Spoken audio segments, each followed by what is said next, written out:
bring in meteorologist Ted Phaeton. Ted, right now sitting in the 60s, so it feels pretty good, guys. But I know, Ted, you're talking about that warm-up that's coming later on this week. Yeah, the warm-up coming later this week, but we still have the temperatures go down before they go up. More in the way of the 70s expected for your Tuesday, while today still makes it into the 80s. So we start off in the low 60s, north-northwest wind, 6 miles per hour. We'll have a breezy afternoon, just some thin cloud cover developing here over the Queen City. That's the name of the game as clouds build throughout the afternoon. Upper 50s, low 60s, I-40 corridor.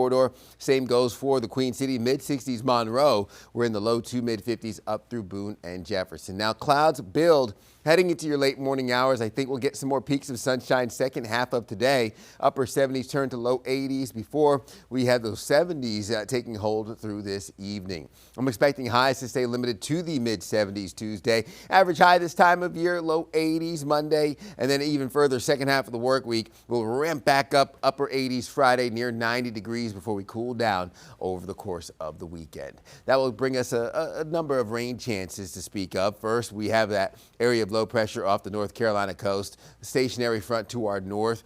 And the big picture set up, keeping an eye on the tropics, still an area of storms and disturbance that we're watching for the potential to become our next named system. 80% chance of development here for the central Atlantic. This is typically a very active time of year for your hurricane season, so we'll keep an eye on the tropics while our area of low pressure off the North Carolina coast does its own job of pulling in that moisture further inland heading into Tuesday. So I'm expecting your morning commute to be impacted from that area of low pressure. Today, most of the rain will focus towards the Outer Banks, Raleigh, and then some stray showers pushing along I-40 into the I-77 corridor. I think most of the isolated downpours will be west towards Asheville, but again, a 10% chance of maybe a few drops coming up around uptown into our South Carolina counties. Heading into Tuesday, that's where the wet weather really impacts your morning commute. I-40, I-77 north and south.